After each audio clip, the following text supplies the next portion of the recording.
right, Blow, cool. give us a grade. What was your grade? I'd probably go a solid B. If Yeah. I'm grading Better- myself, I'm giving myself an A-. But if I'm Well, giving the channel as a total, I'm going to say like a B. I'd say B+ to A- because we were right on a lot of crazy picks at the beginning. I mean, Yeah. that Daniel Jones prediction in week 1 and week 2, and I mean, That's true. we have a Yeah, lot of- that's we've true. made a lot of predictions this year that have really paid off from unexpected players. So I would probably say we're in the higher, as unbiased as possible. I'd say we're in the B+ to A- range. Above average, yeah. Yeah, B+, those are yeah, our above. grade. I like it. We're Well, not let's going see to how be perfect. We know that. Let's We're see not how gonna week be A+. 9 goes. Yeah. Week 9, A+ right here. Quarterback values. Cool. Since you asked the question, I'll put you on the spot first. Who you got value-wise this week? All right. This week I'm flacking off with Joe Flacco at 5,600 against Chicago. He's back. I'm gonna have to talk you off that ledge, but I'll let you go first. Friend Give of me the what you got. He's got an AC joint shoulder problem going on right now. But, Exactly. But It's they terrifying say, in the spirit of Halloween. They said Jamar Chase said he looks normal. Chicago's 26 against quarterbacks. He's put up 29 and 24 in his last 2. Chicago's not bad against the pass. They're 13th. They're ranked 13th, but they're somehow ranked 26 against quarterbacks. Chicago's allowing 350 total yards a game, which is good for 25th. And I like Flacco with this star power that he's got, with T. Higgins kind of breaking out a little bit last week. Yeah. And for the last couple weeks. I think he's had, two touchdowns the last 2 weeks? Yeah, he's had 2 the last 2 weeks. Or 2 total. And then, 2 total touchdowns the last 2 weeks. So with him and Chase and everybody else, and Chase Brown, finally breaking out a little bit too, they've got some star power. It's going to be consistent. So only thing I would say is watch out for the injury. The next guy I've got is, if Brock Purdy's out, is Mac Jones at 5,000 salary. So the team they're going against, the Giants, or is it the Giants? Giants, right? Yep. 30th against QBs. They're 24th in the league in passing yards per game, and the New York Giants' run defense is awful. Well, you're probably saying, well, what does that have to do with Mac Jones? Well, if they're going to sell out to stop the run because it's so bad, we might expect for the 49ers play-action pass game to be really effective against these guys. So I'm thinking that it could open up a little bit, and I'm thinking Mac Jones could light them up possibly if Purdy's out. Third guy I've got is Trevor Lawrence against Las Vegas. He's had 63 fantasy points combined in his last 3, which is good for about 21.5 points. The Raiders have given up 1 passing touchdown to 7 different quarterbacks this year so far. Wow. And we're in week 9. I'm pretty sure they've had a bye week too. So I'm expecting Trevor Lawrence to at least get 1 with the trend that's been going on so far. So with that being said, Vegas' defense is not horrible. At least it wasn't. It's not now, but at the beginning it was. So they can still be vulnerable. I think they can still get lit up. And Trevor Lawrence found something too with Travis Hunter last week, that he might be able to use him more as an effective weapon, and might open up a little bit more options too. So those are my 3 quarterbacks that I got. I like it. Gabe, what you got? So I'm going to start off with Jackson Dart. He has turned me into a believer, because I honestly was kind of worried, especially after Malik Neighbors went out. I wasn't sure what we're going to get from him, and Scatabo and him were really cooking. They play San Francisco this week. He's at 5,200. And Jackson Dart's last 5 games, he's got 18, 19, 19, 23, and 29 points. And he's never been above 5,500 salary, I don't think. So he's outproduced his salary projection every single week. And he's got a rushing touchdown in 3 straight games.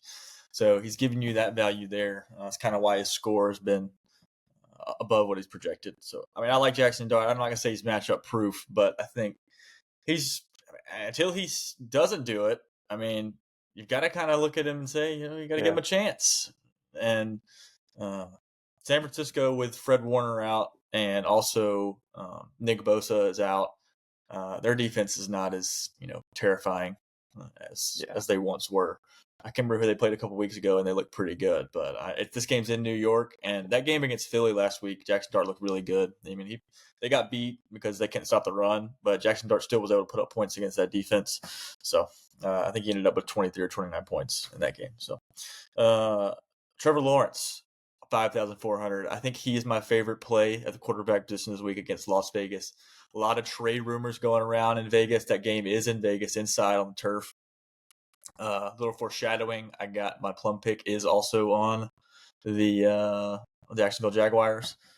But in the last two games, Trevor Lawrence has thrown the ball 42 times and 48 times. So, I mean, I'm thinking that, they're going to sling the ball around against Vegas, and offense is built around Trevor Lawrence and what's his name, Travis Hunter. They haven't really broke out with Travis Etienne and Tootin on the run game. I don't think they're going to, not a power run team. They're not like the Colts. They're trying to spread the ball around outside. So they've really slowed production down in Jacksonville running game. It's slowed down a lot since the first couple weeks of the season. Definitely. Maybe it's due to game script, them just being down a lot. But that game versus the Chiefs, Trevor Lawrence was the MVP of that game. He had 2 rushing touchdowns. I mean, he played really well. So 5,400, I feel like he's too low priced for that juicy of a matchup. I think Vegas, honestly, with all the trade rumors going around, especially Max Crosby potentially being traded. Who knows? He was questionable this week, but he practiced. I mean, if you're going to think about trading a guy, I don't know why you'd put him out there in harm's way, but they might. He practiced again today. So last one, Danny Dimes, 6,200 against Pittsburgh. I'm pulling a B-Flow here. I don't know if you had him on the list, but he hasn't scored. He had 3 rushing touchdowns in the first 2 weeks. He's had 1 since in the last 5 or 6 weeks. I'm thinking Pittsburgh is going to try and do their best to keep Jonathan Taylor corralled. There's one thing Mike Tomlin can do, is that game's at home as well. They're going to try to limit Jonathan Taylor. I don't know if they will be able to, but I'm calling my shot. Daniel Jones pulls one of those read options at the goal line and runs that in. And Jonathan Taylor gets sniped this week after a 3 touchdown performance against the Titans, which absolutely broke my heart. So that's all I got. Oh, man. Well, you've mentioned San Francisco's quarterback situation. I actually really like Brock Purdy if he plays this week at 5,500 because he's got George Kittle back. He's got Juwan Jennings. He's also got Kendrick Bourne. So he's got decent weapons, and of course CMC to throw the ball to as well. Giants are allowing 22.1 fantasy points per game to the quarterback. I think it's a good matchup. And you have Kittle, and the Giants are allowing 233.5 passing yards a game, and they've allowed 13 touchdown passes this season. So I really like Brock Purdy. He's also low ownership. He's at 1.6%. So if you're looking for a low ownership player, high upside, I think Brock Purdy kind of qualifies there. But then I've got 2 quarterbacks that are haven't been talked about so far, and one of them is really hard for me to bring myself to say this name because he absolutely ended my quarterback streak. I had 3 straight weeks of just dominating quarterbacks, and then Geno Smith came to town and just bent me over and screwed me. So I've got Geno Smith at 4,600 versus Jacksonville. So why? Big picture-wise, you look at Jacksonville's defense, only 8 sacks, dead last in the NFL, 28th to the quarterback position. They also had the 4th most passing touchdowns allowed this season. I know that if you look at the Raiders' offensive line, it's been really bad, but the matchup may allow Geno Smith to stay on his feet, and it looks like Brock Bowers is going to be back. They also added old man Tyler Lockett as well, who was a teammate with Geno Smith. Mercy.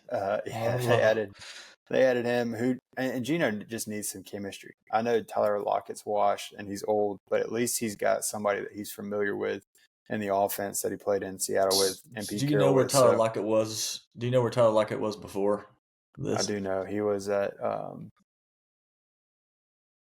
Titans, wasn't he? Let me tell you right now, that's one of the most irrelevant signings in the history of the NFL. Pete Carroll, head coach. That is one of the most irrelevant signings in the history of the NFL. I can tell you right we may now. have to.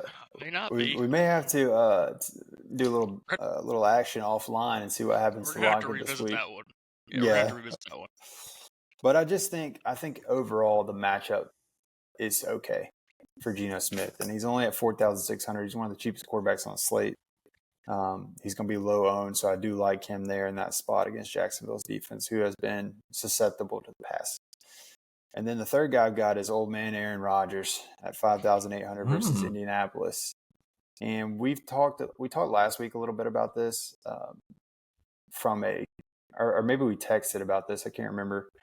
But we talked a little bit about how game script allows quarterbacks to pass the ball at a higher rate because Indianapolis seems to get out to these big leads and quarterbacks are having to come from behind. So if you got 5,800 Aaron Rodgers having to throw the ball to a defense that's allowed 552 passing yards a game and 14 touchdown passes, Aaron Rodgers played pretty well. I mean, this season, I think I'm surprised at how well he's played this year.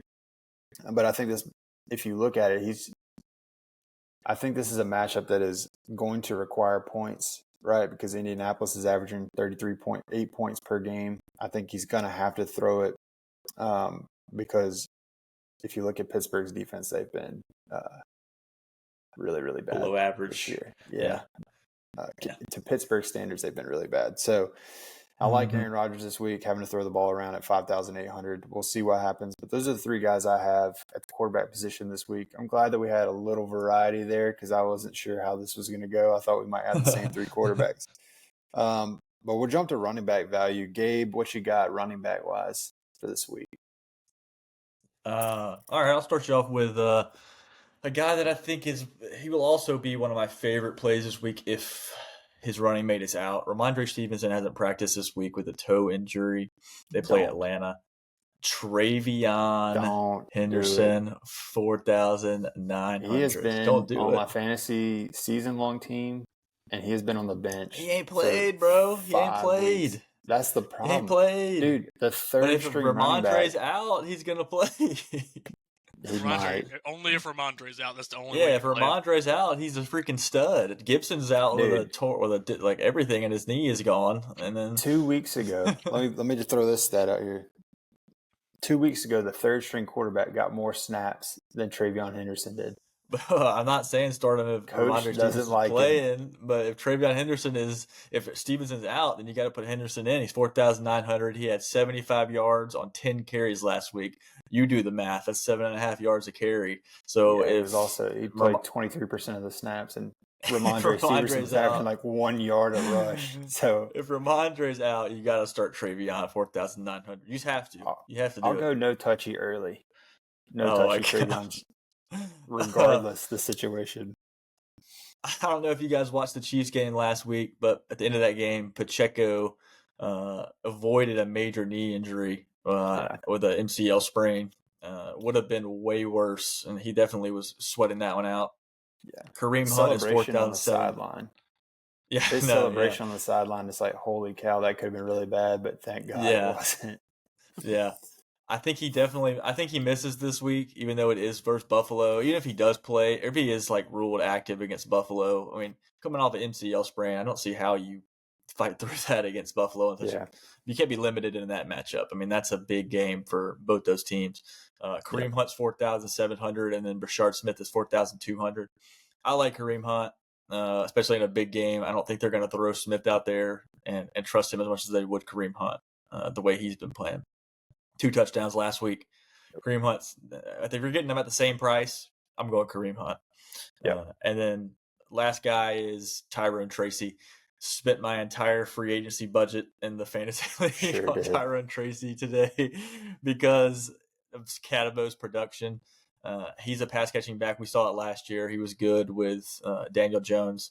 He's going to have some fantasy relevance there if he can catch passes, which I expect him to. I don't think they're going to lean on Singletary. I think they'll move back to Tyrone Tracy. And if he plays that role that Scatabo had before he got hurt, I think Tyrone Tracy is a value at 5,100. Yep. It's hard to find a starting running back at that price. So it's going to get that kind of volume. We always talk about value by volume. I think Tyrone Tracy is definitely in line to have the volume. We'll see how the production goes. But I do like that pick Yeah. for sure. Cole, what you got? Starting off, I've got Kamani Vidal at 6,300. The Titans defense has allowed 6 running backs in a row to score at least 16.6 points per game. They're ranked 30th against the running backs, and they're letting up 142 rushing yards per game allowed. So Vidal's success has a lot to do with Jim Harbaugh's scheme and his offense. If you kind of look at it, the way Harbaugh runs his offense, we talked about this some preseason with Najee Harris, is they're gonna run the ball first, and then they're gonna try and break off the pass. So Vidal against Minnesota, which Minnesota's known for their defense this year, he got 22.7 points on 23 rushing attempts. So he got plenty of volume. Yeah. He didn't get very many receptions, but he got plenty of touches. So that's something that I'm intrigued with.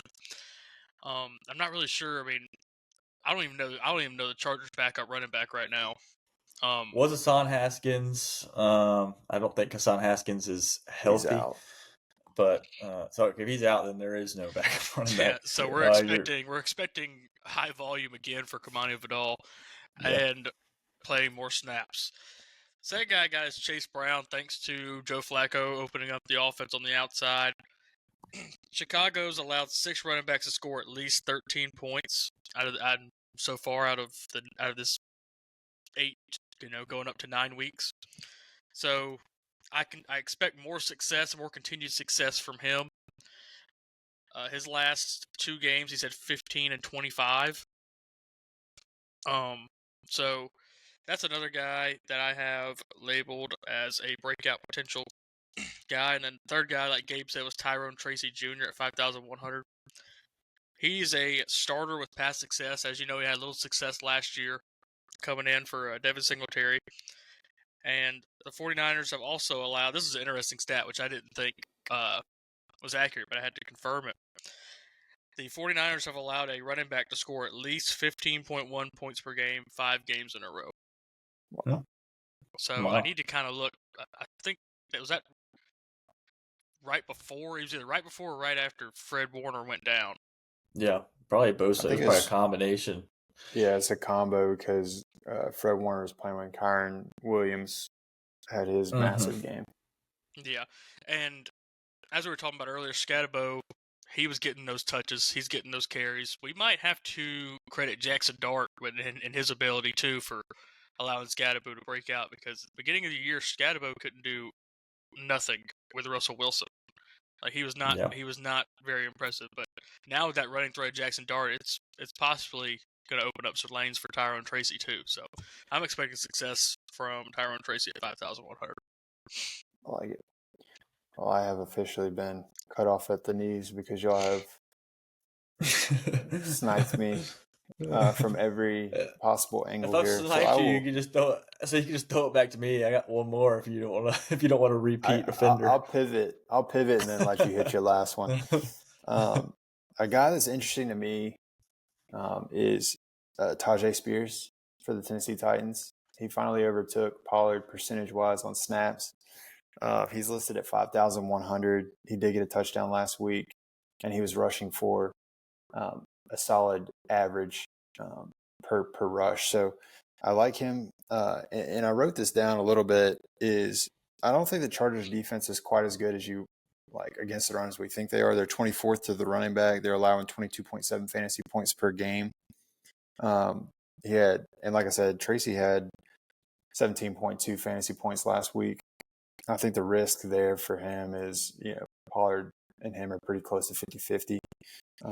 Tajay seems like he's starting to get more of the role. If you look at his trend, like the graph over the last 3 weeks, he's kind of starting to overtake him on a percentage. Ascend, take him on a percentage of snaps. So I do like him. I think that there's potential for breakout if they allow him to go at a higher clip. So that's kind of a pivot that'll be low owned if you're interested in taking a risk there with him. It's really difficult right now to find anybody in the 5,000s that's getting like 70% of the snaps. That's very true. Andre Stevenson, who is just averaging like a yard a game, a yard an attempt, and they're still playing him. It doesn't make any sense to me. But that's why I'm sitting right here and nobody's listening, and it doesn't matter. So, anyways, enough of the pity party. Let's go on to receivers. We threw plenty of pity parties. I'll start us since I haven't started us this week. I've got 3 guys highlighted. Usually for this segment, I go super deep. I've got 2 kind of mid-tier and then 1 that's deep. Yeah, pause. So I'll go with my deep cut first. As y'all laugh, I'll continue to talk. I've got Matt Collins at 3,600 versus Atlanta. Matt Collins had his highest snap percentage of the season at 72%, and it's increased for 3 straight weeks. Last week he had 7 targets, 7 catches, 81 yards, and 15.9 fantasy points. I like him. If you follow and track him every single week, he seems to be getting a little bit better, especially these last 3 weeks.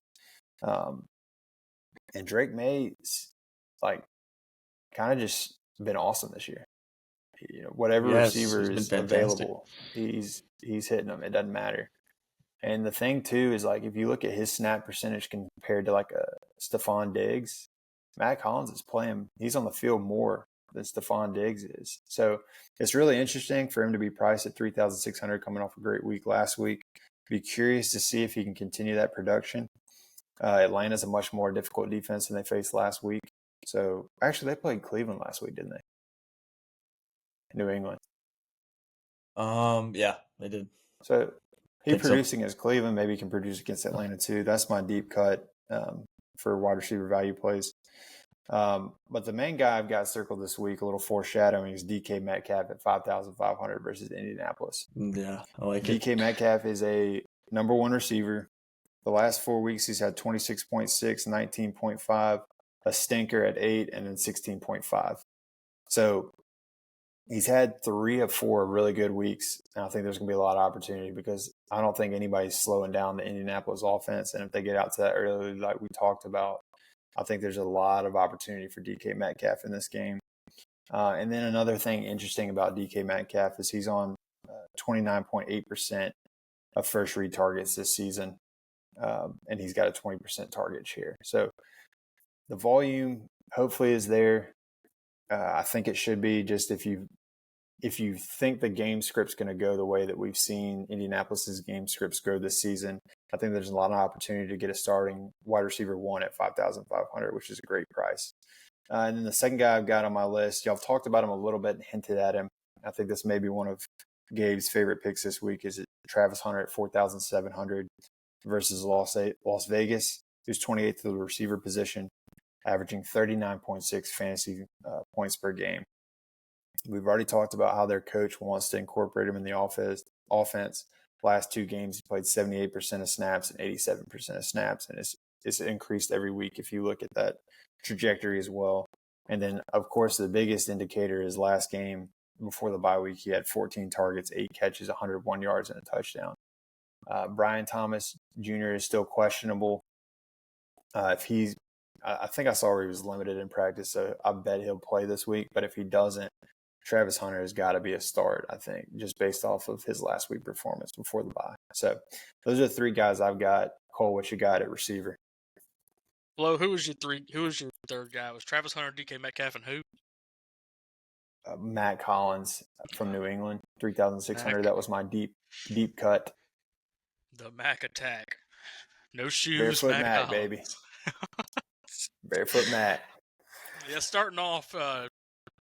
You ain't got Barefoot Mac, man? I ain't got Barefoot Mac. No. Starting off, I'm going to go with your third guy. Is going to be my number 1 guy at 4,700 is Travis Hunter. So as we talked about, the Jaguars are expecting to increase his feature in the offense. Coming off this bye, Brian Thomas is injured. He's possibly out. Vegas is 28th in receivers, and it's Travis Hunter, man. I mean, he just won the Heisman, and it's his rookie year, and he's going to need a confidence boost, which I think is what he just got this past week, and he's going to need some chemistry with Trevor Lawrence to kind of break out a little bit. So, I think maybe this may be the start of a positive upswing for Travis Hunter in the future. Second guy, I've been sniped twice so far. Britain took 2 of my 3. DK Metcalf, top 5,500. I'm a big DK Metcalf guy. I'm a big believer in his abilities. Indy's 29th against receivers, and DK's had a touchdown in every game besides 2 so far. So Aaron Rodgers is obviously looking for him in the red zone. Indy's 29th in passing yards allowed. I'm looking for A-Rod to possibly feast against these guys. And if you know A-Rod, you know he likes working with the stars. Devontae Adams and Jordy Nelson, those guys back in his Packers days. And Garrett Wilson for his short amount of time with the Jets in that one game. But yeah, I'm expecting DK Metcalf to kind of have a solid performance here. And I'm expecting that game to kind of be high scoring as well. Just 2 pretty bad defenses. But third guy I've got, with that being said, is Michael Pittman Jr. at 5,900, who's been very solid this year.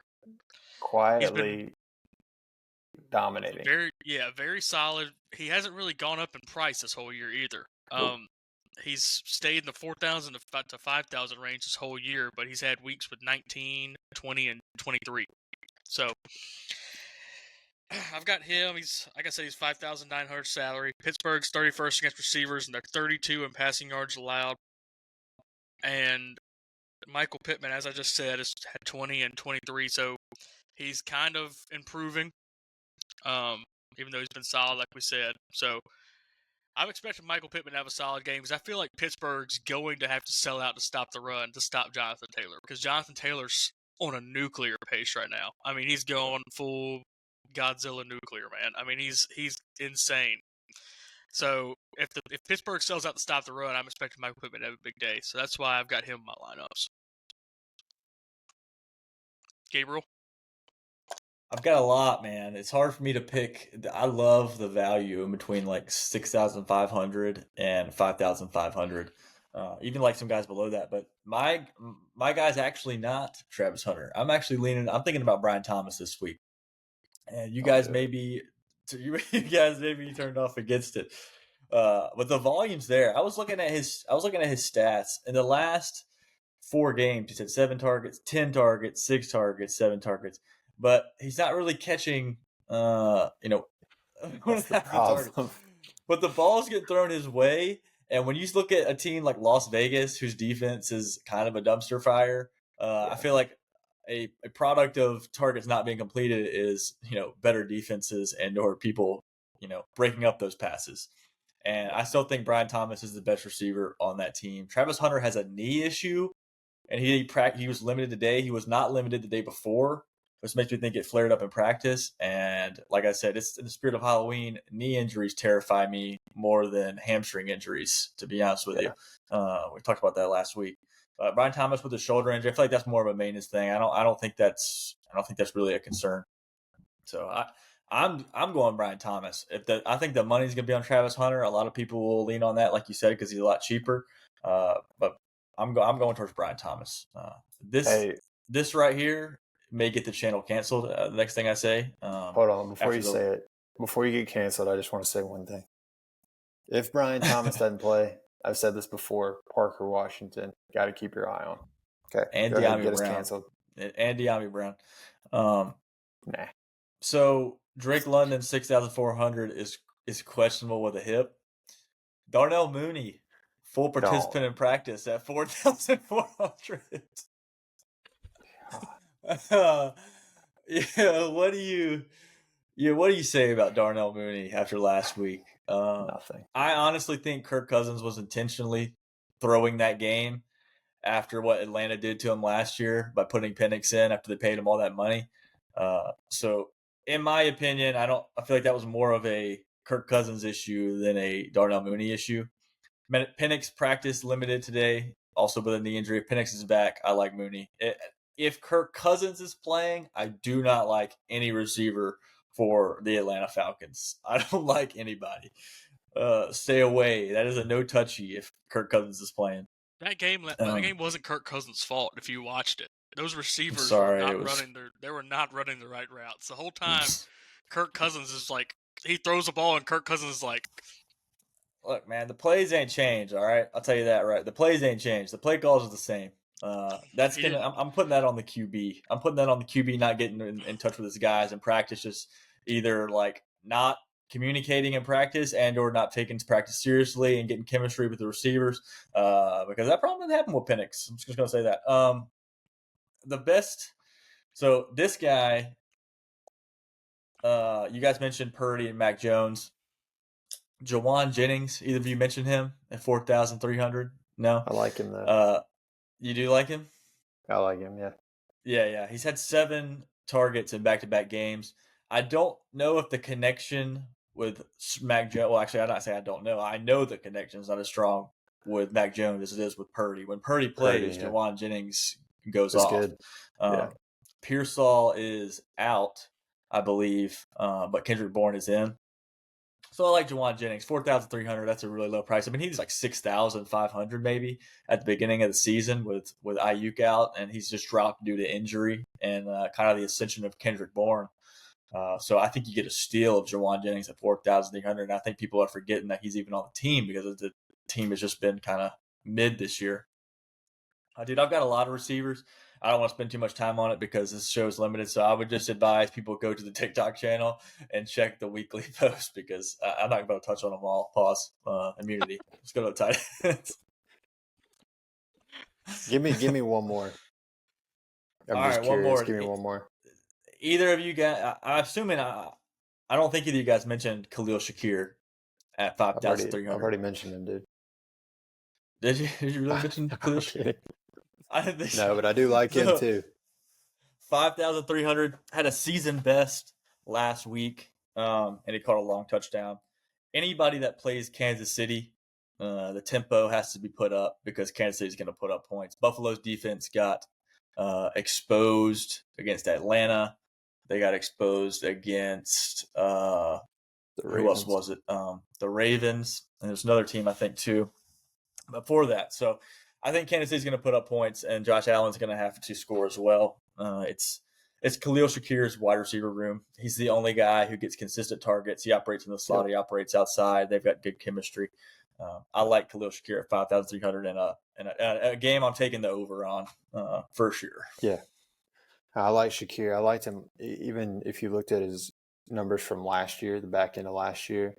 Man, he was solid. I was surprised that in these season-long drafts he was slipping so far. I think he's a really good receiver. They got good chemistry, and they really haven't had anybody outside of him emerge as a wide receiver one. So I think he's a good price this week. He's been consistent this year. Yes, his last three, 7 targets, 5 targets, 9 targets.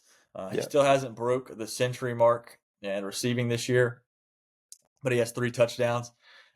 Keon Coleman has been an epic disappointment since week 1 when everybody thought he was going to be, the best thing. So sliced bread and air fryers, and he's turned out to be just not what we thought he was going to be. You might have started a trend there. Where'd you hear that from? I just made it up. I mean, honest with you. No way. You just made that up. I just made that up. We got to start saying that. That might be we might be able to break through here with that saying. I just made that up. I swear. That's a T-shirt, boys. Right? That's a T-shirt. T-shirt. Best things is sliced bread and air fryers. Yeah. All right. Hold on. Let's go. Let's cover the tight ends first. Go ahead. Yeah. What you need? Oh no, I'm gonna bring up a point later that it's nothing to do with tight ends. So somebody go on tight ends. Who wants to go first? Flo, how about Flo? You get to start it. Yeah, you start with tight ends. I know who your first tight end is. So the tight ends was tough just from a matchup standpoint. I feel like the value wasn't necessarily great across the board. You can find some gems here and there. Gabe, who's my first tight end coming off the board? Brock Bowers. He is on my list, but he's not my tight end one. George Kittle. He is not on my list, but I do like him a lot. You're Jawan Johnson? Nope. It pains me to say it again, but I've got Kyle Pitts Sr. at 4,200 against New England. New England's 27th to tight ends, 19.5 fantasy points per game they're allowing. You just got to love his targets the last 2 weeks, 10 and 9. If he ever gets in the end zone, he's going to be a nuclear threat.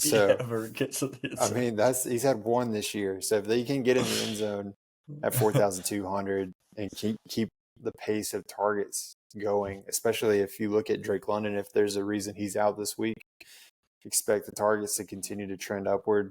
I really like Kyle Pitts at 4,200 as much as it pains me to say it, because I have been hurt many years by Kyle Pitts in season long. Number 2 guy I got misery. is Never forget. Yeah, it's awful, dude. Brock Bowers 5,000 versus Jacksonville. He's back, and he hadn't been listed at this price since he was probably starting out. I tracked his last. I don't think he's played a total of 20 games, so I didn't get the exact number, but I think like his first game he was under 5,000, and he hadn't been under 5,000 since then. So this is the cheapest you're going to get him at 5,000. I'm sorry, he hasn't been under. He hasn't been under 6,000. He was 6,500 week 1. He's gone down and plummeted since injuries at 5,000 this week. But I think I've kind of already talked a little bit about this from a Geno Smith perspective. But I think there's going to be an opportunity to actually get some decent passes out because the pass rush for Jacksonville is not great. It's a good matchup. Jacksonville's 19th in tight ends, like I said. He's the cheapest he's going to be because if he has a good week, he's going to shoot right back up to 6,000. I think you got to take a chance in a couple of your lineups with Brock Bowers this week. And I'm not saying anything crazy. Most people are going to do that, but just a good price for him. And then the third guy I've got, this is like Russian roulette on who you're going to get here. But I've got Jonnu Smith at 3,400. I mean, you can pick any of the tight ends from Pittsburgh in this game. Somebody's going to go off. Who's it going to be? I'm going to go Jonnu Smith because he's got the highest snap count. He played 60-something% last week. The matchup is 28th. Indianapolis is 28th to the tight end position. So I might spin the wheel once or twice and put Jonnu Smith in a lineup just from this chance. I mean, we've seen him last year with the Dolphins. We've seen him this year have a good game. I think there's always a chance for Jonnu Smith to break out, and that's a decent price. So that's my 3 I've got at tight end. Gabe, what you got? Yeah, there's a lot of really, really good mid-tier tight ends. Like you said, George Kittle, 4,800. And then Travis Kelce after scoring that touchdown last week, 4,600. And then you got Laporte at 4,300. Like it's a mixed bag in that range of guys. All of them have a decent ceiling.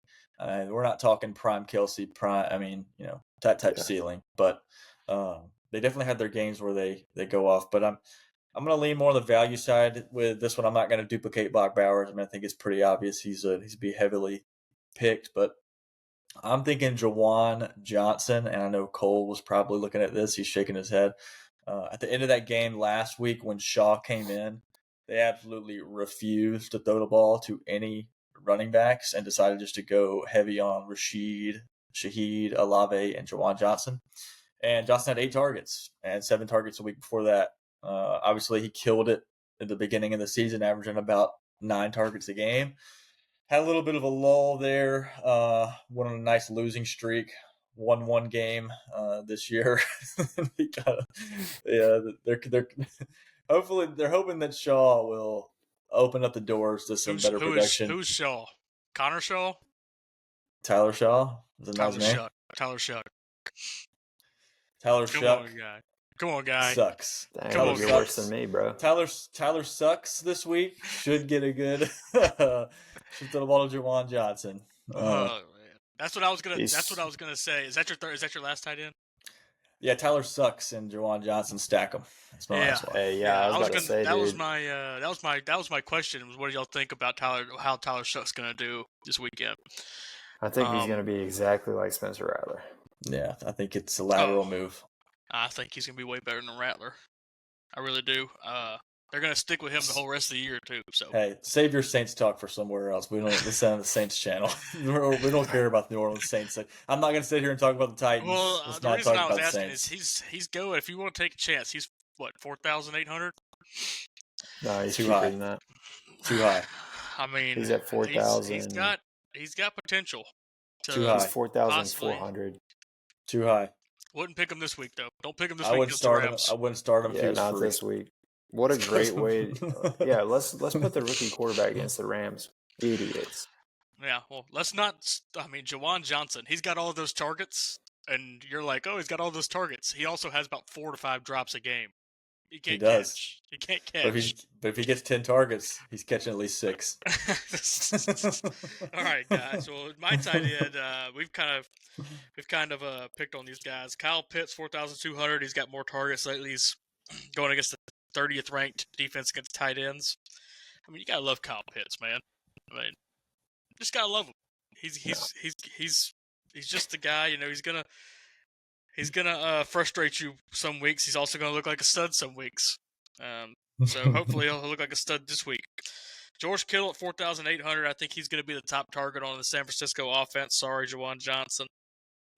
Like I said earlier about expecting a play action pass. I'm expecting a lot of George Kittle crossing routes and George Kittle underneath routes this week. So I'm expecting that to be open the whole time. And those are my only 2 tight ends that I've got because everybody else just doesn't really intrigue me. Travis Kelce's at an interesting price. I think he's pretty cheap. Brock Bowers is cheap. I kind of like Pat Freiermuth this week a little bit too. I know he had 31 points against the Bengals a couple weeks ago. I mean, that's pretty intriguing. But spin the wheel, see what happens. I'm not going to. That's just somebody I was I'll mentioning. tell you what you should do. You should do Pat Freiermuth in the tight end position, and then Johnny Smith in your flex. One of them's going to go off. Why not? Yeah. One of them might You go know off. what? That wouldn't have been too bad of a pick a few weeks ago, which is kind of crazy. Yeah. I mean, that's one of those. Somebody did that. Somebody probably did that. Somebody did it. Ago. Yeah, no doubt. Yeah, somebody may have did that a couple weeks ago. Cole Kmet wouldn't be a bad play at 3,100. He's coming off his injury against Cincinnati. Cole Kmet may go off against Cincinnati. You know, just like Prime you did. So I'm intrigued. The one person I wouldn't touch is Rondé Gadsden the second. Eventually, that train's gonna stop. I don't know when it is. You don't say that. Eventually, that train's gonna stop rolling. So, he's priced. I just don't like the matchup for him. I just don't like the matchup for him this week. That game will be over after a quarter and a half, so they're gonna stop running the ball immediately. So let's finish these tight ends up, and I got one thing to say. What do you got? What else you got, Cole? No, that's it. I've only got 2 of them. So last week, Millie Maker, the guy that won $1 million was he started Tua Tagovailoa, Jalen Waddle, Michael Pittman. This is Tua Tagovailoa with pink eye. We're talking pink eye Tua. It's the best Thanos. Tua there was. Pink eye Tua is Thanos, and that the Falcons defense got turned to dust. The reason I say that, you start talking about Rondé Gadsden, then you start thinking about the Millie Maker and Tua. Cam Ward will have sub 2% ownership, and for good reason, I think. But that game is at home, and I have decided that I will have a lineup from now on with the absolute worst matchup possible. And if that means Tyler sucks, he'll be in a lineup too if I have to, with Jawan Johnson and Olave. All right, that's it. I just wanted to bring up the Millie Maker that somebody actually started pink eye Tua against one of the best defenses in the NFL, and it worked out for them. They won $1 million. Good for them. They had the stones to do it. And then healthy eye Tua tonight is what he didn't do too hot, did he? No, he didn't just do an interception. Yeah. See, I made a joke before the game started that if Tua's both of his eyes are healthy, don't pick him on your showdown lineups. Yeah, no doubt. Oh, right. Man. What we got now? I know Cole said he had one thing he wanted to say. No, I mentioned it already with Tyler Shuck. I was going to see get y'all's opinion on what y'all think he's going to do. He did move the ball pretty well in that last game, but enough about the Saints. Like we said, let's get off the Saints because it's just Core depressing. 4. Yeah, what you got? So I'll go quick here. Jawan Jennings 4,300. Travion Henderson 4,900 if Stevenson's out. Trevor Lawrence 5,400. Brock Bowers 5,000. That's my 4. Cole? I've got Joe Flacco. I've got Kamani Vidal, Travis Hunter, George Kittle. I like it. I've got Vidal, I've got Tyrone Tracy, I've got Travis Hunter, and I've got Matt Collins in my core four for this week. Plum picks. I'll start us off. This guy is not in my optimal lineup, but he will be in a couple of my picks. I've got David Montgomery at 5,000. So we know that David Montgomery is good for a couple of nuclear games a season. Yeah, Hasn't had one in a while. Solid matchup against Minnesota, who has been beat to death, and their quarterback is going to turn the ball over. So I like David Montgomery this week at 5,000. I think it's a contrary play to Gibbs, who's at 8,000. And there's games where David Montgomery is the one getting the touchdowns. I'm really hoping that's this week. And if it is, give me David Montgomery at 5,000. Gabe, what you got? Yeah. My plum pick is Brian Thomas, 6,200.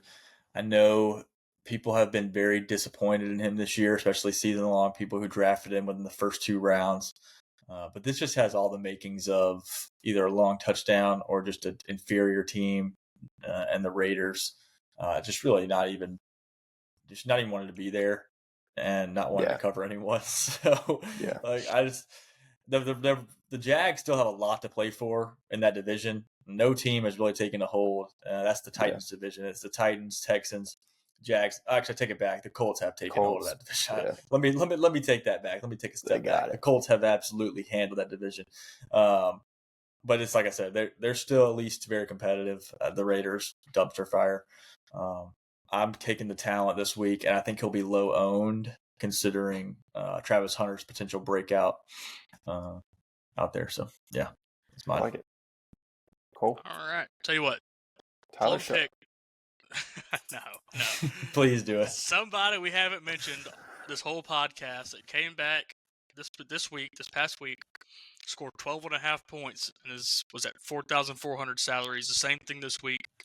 Christian Watson at Green Bay is who I'm going to go with. Jaden Reed on the IR.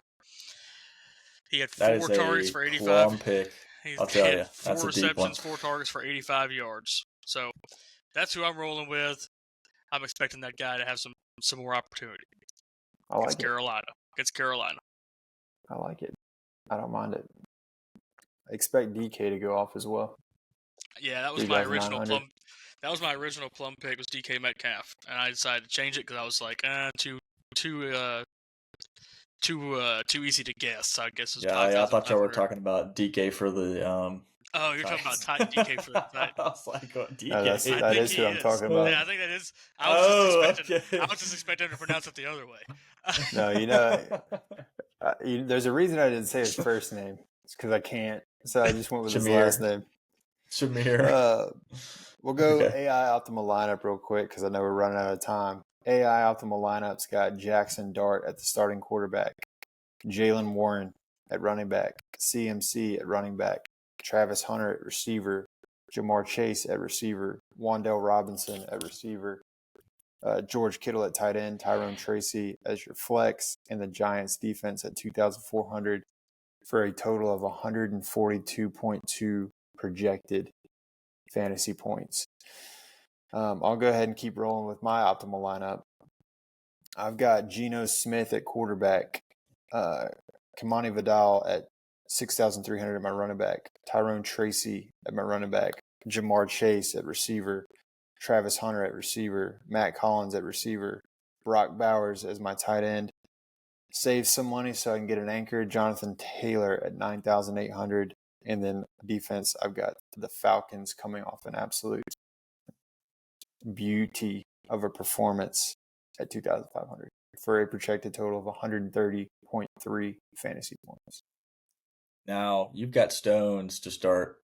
You got stones to start Shamir DK. You've also got stones to start Jonathan Taylor at 9,800, projecting at about 30 fantasy points there. That is wild. It's not ridiculous. Yeah. I mean, his production is not. Here's I the referred reality you to Bijan Robinson last week. Here's the reality. You got to ride the hot streak. Yeah. You got to. You got to have him in a lineup. I think that So I'm hot putting streak's him been in going my for like option. 8 or 9 weeks. Exactly. That So hot streak's been going keep for a while. riding Keep the going. wave. Keep riding the wave. So, Britton, Till you're it riding lets you Jonathan down. Taylor? You're riding Jonathan Taylor? No, I'm riding his wave. Notice how I was very careful in how I spoke those words into Some would say existence. it's not the size of the boat, it's the motion of the ocean. Surfboard? You riding that Surfboard? surfboard? All right, we're off the Yeah, rails. well, I tried we're to off be the careful. rails. Yeah. Let me rein it back in. I'm going Trevor Lawrence, 5,400. Travion Henderson, 4,900. Christian McCaffrey, 8,800. Jawan Jennings, 4,300. Roma Dunze, 6,600. Brian Thomas, 6,200. Brock Bowers, 5,000. DK Metcalf, 5,500. And then Jacksonville Jaguars pairing that up with Trevor Lawrence and Brian Thomas. That's what I got. All right, guys. I've got Daniel Jones, 6,200. Tyrone Tracy, 5,100. Kamani Vidal, 6,300. Travis Hunter at 4,700. DK Metcalf, 5,500. Michael Pittman Jr., 5,900. Kyle Pitts Sr., 4,200. Christian McCaffrey, 8,800. And I'm choosing the Broncos defense against the Houston Texans at 3,200. I like that pick. The defense. It's a good defense pick. I like it. Yeah. Spending that cash, baby. I hear you, dog. Mm-hmm. I still like leaving it. 100 salary left. I like it. Wow. All right, boys. There's week 9 for you. I have zero confidence, but I am confident in the lineups that y'all just dropped, so I will be using them this week. Happy hunting, everybody. We'll catch you in week 10. We're out.